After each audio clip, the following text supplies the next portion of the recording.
Hi guys, and welcome back to World of Tanks, and today we're going to be looking at the Matilda, the tier 4 British medium tank. And the reason I'm looking at this one is because I'm starting the reviews. I know I've got the Japanese heavies going, but I'm doing those, I'm grinding them, but I'm starting the reviews and sort of tips of the British heavy line. Now, I was going to start at the Churchill at tier 5, but the reason I've started at the tier 4 is because it does, even though it's a medium, it does give you an idea of the sort of flavour of the British heavies from here up until the Carnarvon, and some degrees the Carnarvon, but mostly you're talking the Black Prince, Churchill 7, Churchill 1. I will, on the way up, possibly cover the Churchill gun carriage as well, because it does split off this line and you don't see them very often, and they do catch people out a little bit when you do see them. So starting with the Matilda at tier 4, because like I say, it does give you that bit of a flavour of the British heavies, because it's very well armoured, it's slow moving, not particularly manoeuvrable, and the gun has a really good rate of fire. Decent. Well, the Matilda's penetration is very good for the tier, but it is very low alpha damage, and that's kind of what it is with the Churchill, with the Churchill 7, the Black Prince especially. It's fast firing, low damage, heavily armoured, slow moving vehicles. So start with the Matilda, which is a very tough little tank, and when it's top tier, it is fantastically tough. And I'm not going to say impenetrable, because there are tank destroyers at this tier that can definitely penetrate this thing. You know, they'll have no problem going through it, but it is very, very tough, and if you angle it, you can bounce a hell of a lot of shots. So it is a tough tank to get through. We'll start looking at the gun when I can get my act together and figure out which one I'm looking at. Well, let's go through the packages as well. You start off with a quick fire 2-pounder Mark 10, 28 rounds a minute, 78 pen, 50 damage, 121 on your premium ammo, a 23 and 60 on your HE, which are really not worth bothering with, 1.7 second aiming time, 0.36 accuracy, sorry. Now your engine power is 174, which is very low for a heavy little tank, and it doesn't get much better than that, but it does get a little bit better.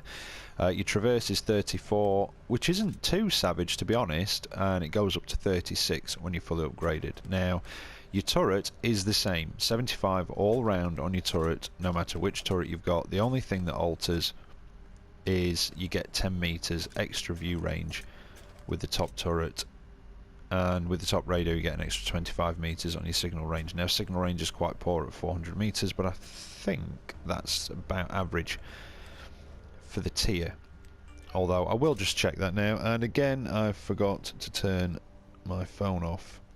There we go, sorry about that. The Grand 450, so yeah, it is a bit on the low side actually for its tier, the signal range, so do bear that in mind. You may have trouble keeping up with the rest of your team. Now you then move on your actual first gun upgrade. You can either go straight up and miss out the engine and then save up to get the top engine, which gives you 190 horsepower, which gives you that little bit of an extra boost, but not much. But your first gun upgrade actually gets you the top gun on this, which is the quickfire 2-pounder Mark 10B, 28.57 rounds a minute, which is absolutely, well, it's fantastic rate of fire. 121 penetration, which is brilliant, 145 on your premium rounds, which is even better, but only 55 damage, 1.9 second aiming time, 0.36 accuracy, which is quite good. Now your view range at 340 meters it goes up to is about average for the tier. You could then, from there, you can put the Ordnance Quickfire 3-inch howitzer, which gives you 38, 175, or for your premium rounds 100 and 110 with 15 rounds a minute. Personally, I wouldn't bother. I would stick with this one, unlock that one, and then as soon as you can, just go back to the quickfire 2-pounder Mark 10B up here.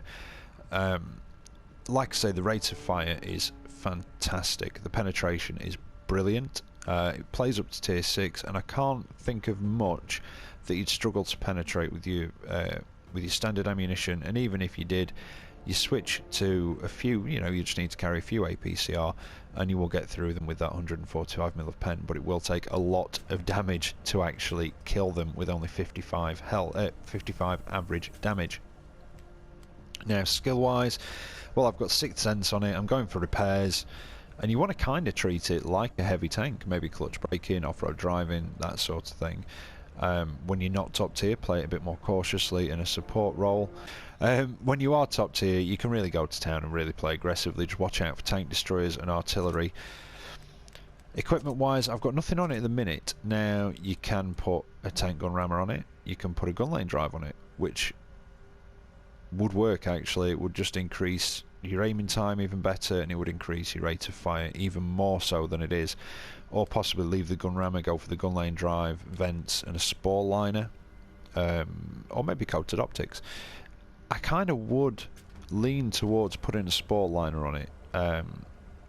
Artillery are your enemy in this thing, and the spore liner, while it won't keep you alive if you keep getting pounded by artillery, it will keep you alive that little bit longer because it reduces the damage from high explosive by 25%, so it takes about a quarter off it already.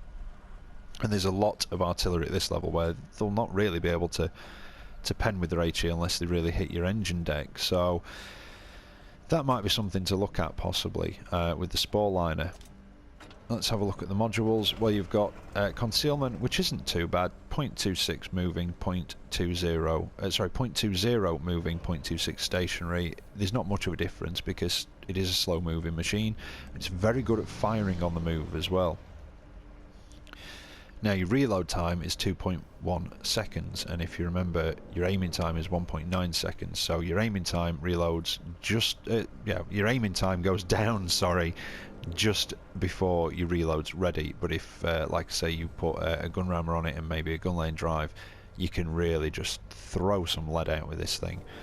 24 km/h top speed limit, which like I say is not very fast, with a very very poor 7.06 power to weight ratio, and one of the slowest reverse speeds at 11 km/h, and as you can see, 15% chance of fire. And your engine block is towards the back of the tank just before it starts sloping down towards the rear. Now your gun, like I say, very fast firing, 20 degrees of elevation and a fantastic 10 degrees of gun depression, which is really good. Armour values, in fact, I've not even covered yet, so I will cover those in just a second when we go into the armour viewer. Like I say, your top traverse is 36 degrees, and your terrain resistances are not bad. 0.9, 1.2 and 2.1, which, you know, is quite respectable.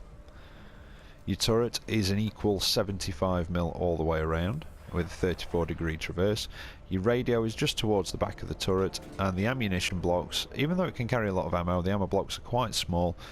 Just under the turret on the right hand side of the tank there's a couple of gaps through the tracks if you've got a really good accurate gun, and a very very small one on the left hand side of the tank itself. Crewman, you've got your commander sat up in the hatch, gunner and loader up in the turret, and your driver sat down right in the middle of the tank at the front there, and I'm assuming that one of those will obviously take on the radio operator role, that sort of thing. That's what usually happens, you know, when you've not got as many crew members. Now, armour figures. Like I say, your turret is 75mm all the way around. Your hull itself is, let's have a look, it's 75 on the front, 70 on the rear, and 70 on the sides. I'm going all over the place today, aren't I? I do apologise. 70 on the sides, like I say, and 55 on the rear, but I have bounced a few shots off the rear. It's very well, the upper slope is very well sloped, and even the lower rear plate has got a bit of a slope to it, so you know you can bounce a few shots off your rear, especially from lower tier machines. Now 1 to 20mm is your engine deck, the upper rear plate, obviously the top of the turret as well, and your tracks, and there are some plates on the tracks as well, which we like to a bit of a spaced armour. And you see the gaps in the tracks, there's a piece of thinner sloped armour in there, so if you have got the side of one of these things and you're struggling to get through its 70mm of side armour, try and go through those holes in the tracks, you may have a bit more luck there. 21 to 30 is your outer plates on your tracks, and what seems to be the turret ring and just parts of the gun mantles / mounting. I do apologise, I've got the hiccups coming on and I'm trying to hold them back. 31 to 50 is your inner hull and the upper and very lower plates on the front, and you'll notice the front of the tank is actually taken on a different shape. We'll have a look at that in a second. 51 to 70 is the upper hull sides, the lower part of the rear of the tank, the lower rear plate. Now, I mean, it says it's 70 on the sides, but it's a very big difference, these armour values that they give us, and it can make a hell of a difference when you're trying to penetrate a tank or not get penetrated yourself. You have a little block just on the front there as well. A little bit more in the gun mounting, and you see these sort of front plates that angle in towards the front, those as well, and we'll have a look at that in a second in a bit more detail. And then your 75, which is all round your turret, and it's the flatter parts on the actual front of the tank. Now, if I come out of the armour viewer, you'll see it's quite, not flat at the front, but it goes right across, but you can see the welding seams there. Now, it seems to be that those bits just either side of the tracks and the hull, in between the sort of centre of the hull and the tracks, are no hit zones, it seems, from the armour viewer. So if you have got one of these angled towards you, that might be a location to go for to try and penetrate the hull, because if that is a no hit zone, your shell should pass through that bit and hit the slightly thinner part just inside there. Let me highlight it, there we go, and hit that bit there, you see. So that might be somewhere to pen these things. Otherwise, you've got to try and get around it and go for either the rear or the side, try and get through those gaps in the tracks. If you've got enough penetration though, you know, just slam one straight into the front of it. This does see up to tier 6, and there are tanks up there that can pen you very, very easily. Now, I think the only thing we've got left to do is your shell costs, which with the top gun are 40 on your standard shells and 1,600 on your APCR. And yeah, I think that's about it. Like I say, it's sort of like a little mini Churchill in some ways. Very well armoured, like I say, and if you angle it right and you are top tier, you can bounce a hell of a lot of shots off this thing.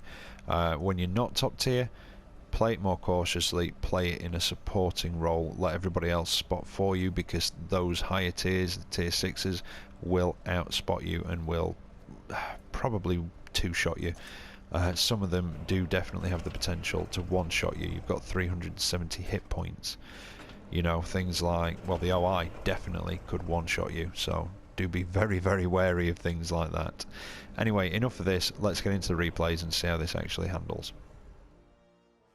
So here we are for the first of the replays, and it's Prokhorovka. It's a standard battle and it's a tier 5 match. In fact, both of these replays are, and there's only 2 replays for this one. It's a tier 4, and 2, Matilda replays tend to be a bit on the long side anyway, because they are a slow tank. You're not going anywhere quickly in these, so I've just basically left it at 2 replays. I think it'll show you what the tank can do. Maybe not so much for bouncing, well, although yeah, there might be one or two bounces in one of them, but they're both tier 5 matches. Ironically, when I was in a tier 4 match today, it just went horribly wrong, and I think I had a couple of them, and it just went wrong. So just one of those things. I think Artie had a bit of a thing for me, which they do recently. I don't know what it is.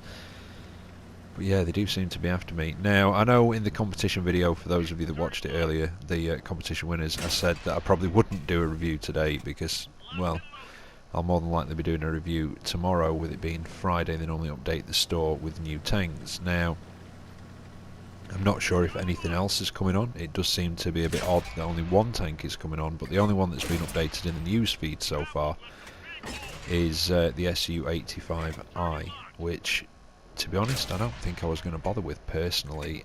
It's the same as the SU-76I almost, but with an 85mm gun, hence the name, but a tier higher, and the armour at tier 4 isn't quite as effective. I just don't know. I might do, I might not, I'm not too sure. If there's a lot of call for it and you really want to see it and for me to review it, then I've got some Amazon vouchers. I might, you know, put a bit of gold on and purchase it. But if anything, I think better or a bit more exciting comes on the store possibly. I don't know. I mean, I've not got anything against it. I've not driven it, so I can't really have an opinion. It's just it doesn't strike me as being overly good. I don't know. I could be wrong on that. Let me know what you think in the comments, or what you'd like to see in the comments, should I say. But yeah, so hence you've got a Matilda review. I would have mentioned it in the garage, but I'd already recorded the garage a bit earlier, so here we are.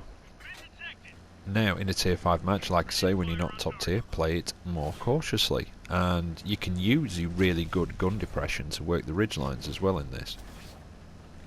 Which is kind of what I'm doing here. I've got to watch out for shots coming in on my right flank, but we've got a tank down there, quite far down, and he's spotted stuff. I'm out of their spotting range. And I'm just going to start putting shots out and just using this bit of a ridge that I've got here where the road is. Just to pop up and down. Now I can get through the turret of the OI experimental. I've got 121mm of pen, and even at this distance I can get through 75mm of armour. Put a few shots into the D2. There's the OI. I figured he might have popped back up again, but he did give me a bit of a smack in return, so I've got to be a bit more careful. Although I think after I took that hit, I thought, do you know what? I'm probably going to die in a minute anyway. So I'll just keep up here, putting shots out the D2, and I managed to take him out. And that's what it's like with the Matilda, it's just chipping away at the health until they're dead. Either doing it from a distance, out of their spotting range, so the only thing they can try and locate you with is your tracer fire. Using your teammates to spot for you, or when you are top tier, you can really get in there a bit. Got an Excelsior in the distance, managed to track him and do a bit of damage. No, he's backed off. Can I get the Crusader? Yep, one, and he's ducked down, not going to get any more into him. I did move up a little bit because it means that OI now has to come further up over that ridge to shoot at me, I think, because there was a rock over that way. And that Crusader's making a run actually down towards our cap. We've got a couple of tanks there, so it should be possibly safe. Sherman 3, can I get the last little cheeky hit? I can. No, the Crusader's taken one of them out. Let's see if I can put some more shots in. That was a bit poorly aimed. Yeah, I've been spotted, I need to back off. Oh, and he's taken the other guy out. Yeah, I think this is where I decide to, if not now, in a minute, I decide to turn around and go back to cap. Because it suddenly registered that that Crusader had taken them out. Or maybe it hadn't registered at this point. Yeah, there we go. It might be just penny dropping. Yep. Just checking he's still alive. Right, back to cap. And while I'm trundling off back to cap, I've had a lot of people add me as friends on the Xbox, which is fantastic, thank you. And this is going to sound really thick, but I've not been on an Xbox for a number of years, and I'm assuming now, possibly, do I have to add you back for you to go into my friends list? Because at the minute it just says I've got loads of followers, which kind of makes me feel a little bit like a cult leader, and sort of gives me machinations. And does that mean, if you're my followers, do you have to do as I say? I don't know. It'd be quite fun if you did. Have my own little army. But anyway, yeah. So, like I say, I'm in danger of sounding really thick. But do I have to now add you guys for you to get into my friends list? Is that it? Just let me know in the comments. Like I say, it's a long time since I've had an Xbox. Anyway, back to this. I did manage to deal with the guy that was capping. I've been on 41 health for a little bit, and that's actually the match over and done with. But I'd say that's pretty much how you want to play the Matilda when you're not top tier. Use your team, like I've said before, and I can't really emphasise it enough, use your teammates to spot for you and play the supporting role. Now, I didn't do brilliantly, but I wasn't top tier. That was a tier 5 match. I did go up one side and didn't have a great deal to shoot at, but I was, in a tier 4 and a tier 5, you're just happy to survive half the time, aren't you?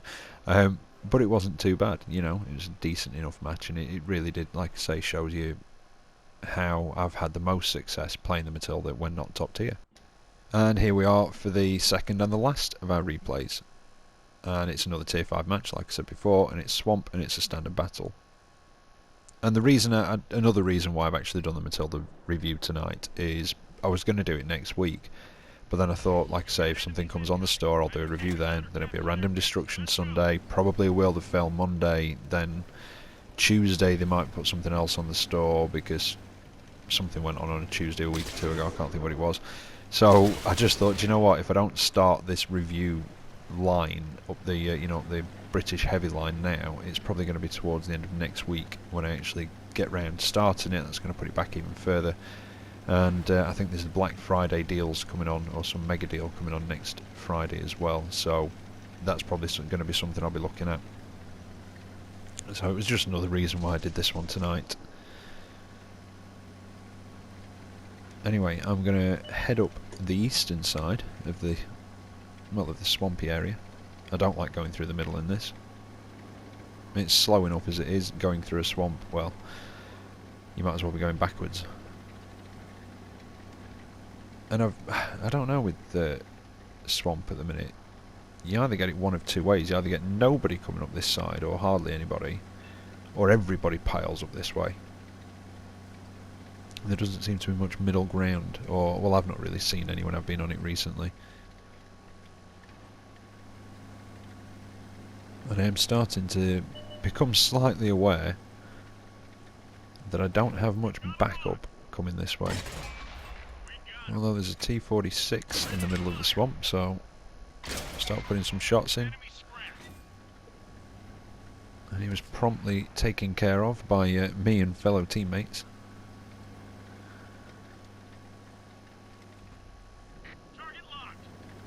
Can I get any shots at those guys? No. No, not from here. I don't think. No, just put a speculative shot out. And then carry on up this way, hoping I don't get spotted, and start taking flanking fire from anything coming around the castle over in that direction.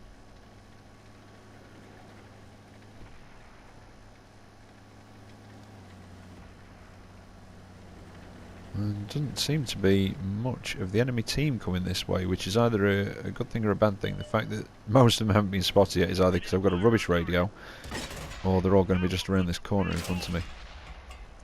But for now, I'm going to console myself with just putting shots into this 3001H. And what you sometimes find with the Matilda and other tanks a bit like this, where they have a really good rate of fire but very low alpha damage, is sometimes you can start putting shots into somebody and they just seem to ignore you, thinking, oh, it's only shaving a little bit off, I don't need to worry about that. But look how quickly I took away all of that guy's health. And then just as the last shot bounced off, somebody just went, bing, mine. But it doesn't matter. I'll get the XP and the experience for taking off like 99.9% of his health. But yeah, you don't want to ignore a tank like this with a rate of fire like that. And even though this is a tier 5 match, there's a couple of occasions where it shows you how devastating this can be against the lower tiers. Giving you that example of when you are a top tier, like that tier 3 tank destroyer there. Didn't stand a chance. And yeah, I go a bit indecisive here. Do I go up? Do I go down? I'm not sure which way to go. And in the end, I do decide to carry on up and around. But only so far, I think. And yeah, you can see it's not a very fast machine as well. And this is something you're going to have to get used to with this line of tanks. Up until the Carnarvon, I think, and the Carnarvon does really make a refreshing change. And after driving the Churchill 1, the Churchill 7, the Black Prince, you get in the Carnarvon and it feels like you're tearing it around in a snake bite or something. It just feels so much quicker, and it's not actually that fast itself, it just feels that way because you've been in slow moving things for so long. Now I've finally made it up the top of the hill, I'm going to go back down again. Just because it's not very often you get to go very fast in a Matilda, so I'm going to take the advantage. No, it's I just really don't think there's going to be anything around that corner off to the right. I could have gone straight across and around that top corner, but I thought it was just, to be honest, a bit of a waste of time. And in something as slow as this, you've really got to pick your route, you've got to be able to read the map, see where you're going to be needed, because it's going to take you a long time to get there. You've got to really plan ahead. And you're best off getting used to it down here, because Later on, up some of the other lines, there are tanks that are even slower, and you've got to be even better at reading the map and reading the team list at the beginning and figuring out where people are going to go. Things like the T28, the T28 prototype to some extent as well, because it's not very fast, T95, that sort of thing. So if you can practice doing it down at tier 4, then, you know, if you do go up those lines and you go in those really slow lumbering beasts, then it'll, you know, it's a skill that will really come in handy for those. Now this is where I do get a bit lax, actually. I know they've got a really good rate of fire, I know it can penetrate me, but I was just a bit overconfident in the fact that I could finish him off and the fact that it was the end of the match, so that nearly cost me then. That was more luck than anything else that actually came out of that one alive. I've lost nearly all my health, and that was, well, very careless, to be honest. But like I say, it's the end of the match, so I think I'll just, I don't know, just grown a little despondent by that point. Although it has been a fairly decent match, you know, I've done quite a bit of damage to the stuff I have seen, I just haven't seen a lot. And I've got the flank of the T1 Heavy, put a few shots in. Will I get the kill? Yeah, just clips him as he reverses. So that wasn't too bad. In fact, 5 kills. I never realised that when I did it. So that wasn't too bad at all, actually. But there you go, the Matilda. That's what it can be capable of, even when it's not top tier. So 1200 damage done with a gun that does 55 average per shot is not too bad. And coming out of that with a high caliber as well was quite a nice achievement. But there you go, I hope you've picked up a few tips, maybe how to take these down, or if you've been struggling with it, I don't know, maybe how to handle it a bit more. But that's the Matilda, and the next one in the line will obviously be the Churchill 1, which will be next week now. And if nothing else goes on the store tomorrow, I may pick up the SU-85i, I really don't know. But if you guys really want to see it, I might dip my hand in my pocket and do a review of it for you. But as always, take care out there, and I will catch you next time. See you later.